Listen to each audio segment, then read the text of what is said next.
1911 में जब जॉर्ज पंचम आया था तो जॉर्ज पंचम के स्वागत के लिए एक गीत गाया गया था। जॉर्ज पंचम के स्वागत के लिए एक गीत लिखा गया था। उस गीत का नाम है जन गण मन अधिनायक जय हे। इसका मतलब जानते हैं क्या होता है? जन गण मन अधिनायक माने हिंदुस्तान की जनता के मनों के, हिंदुस्तान के गणों के अधिनायक, सुपर हीरो, तुम्हारी जय हो। जन गण मन अधिनायक जय है। भारत भाग्य विधाता, तुम भारत के भाग्य विधाता हो।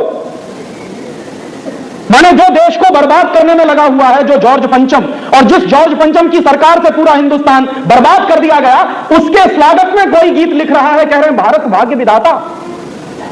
पंजाब सिंध गुजरात मराठा द्राविड़ उत्कल बंद, विंध्य हिमाचल यमुना गंगा उच्छल जल तिरंग। माने जिस देश में पंजाब है, सिंध है, गुजरात है, मराठा है, इतनी बड़ी बड़ी पर्वतमालाएं हैं, उनके नाम लेते हुए ऐसी नदियां हैं, उन सबकी तरफ से तब शुभ आशीष मांगे, हम तुम्हारे लिए आशीष मांग रहे हैं, दुआएं कर रहे हैं। गाए तब जय गाथा, तुम्हारी ही जय के गीत गा रहे हैं हम। जनगण मंगलदायक जय, भारत भाग्य विधाता। माने तुम भारत के भाग्य विधाता हो, तुम्हारी मंगल कामनाएं करते हुए हम ये गीत गा रहे हैं। ऐसी चाटुकारिता का हिंदुस्तान में दूसरा नमूना नहीं मिलेगा आपको। आपने सुना होगा हमारे देश के इतिहास में कुछ जगहों पर वर्णन किया गया है। क्या वर्णन किया गया है? हमारे देश में राजाओं के दरबार में कुछ चारण और भाट कवि हुआ करते थे। ये जो चारण और भाट कवि हुआ करते थे, ये क्या करते थे? राजाओं के जयगान गाने के लिए गीत लिखा करते थे। राजा चाहे जितना बदमाश हो, चाहे जितना बेईमान हो, चाहे जितना करप्ट हो, चाहे जितना बदमाश हो, उन सबके बारे में ऐसे ऐसे गीत लिखते थे वहां के चारण और भाट कवि कि लोगों को लगता था कि राजा तो बड़ा महान है, जबकि होता था उसका ठीक उल्टा। तो राजा क्या किया करता था कि जब चारण और भाट कवियों के गीतों से राजा प्रसन्न होता था तो इनाम दिया करता था। क्या इनाम मिलते थे?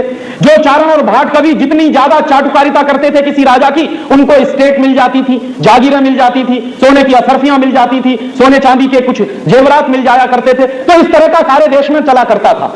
ठीक उसी तरह के चारण और भाट कवि ने हिंदुस्तान में एक गीत लिख दिया ब्रिटेन के राजा जॉर्ज पंचम के स्वागत में। तो जानते हैं इनाम क्या मिला?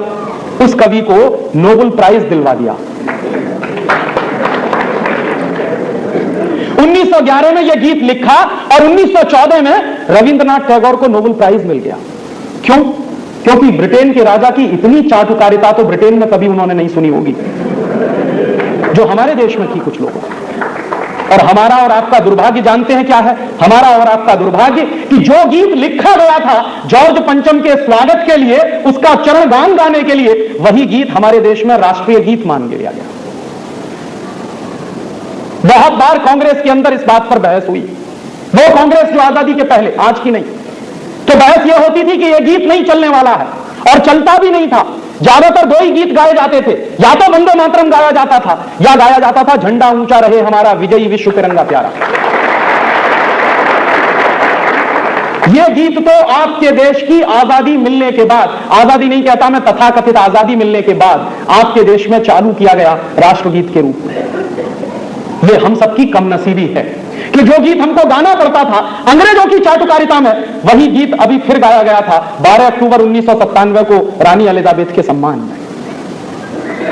और जिस देश की प्रजा और जिस देश के प्रजाजन और जिस देश की नीतियां बनाने वाले लोग ये तय नहीं कर सकते कि गुलामी के पहले के गीत हम नहीं गाएंगे और उनको हम राष्ट्रगीत नहीं बनाएंगे, उस देश की आजादी के बारे में मतलब क्या है?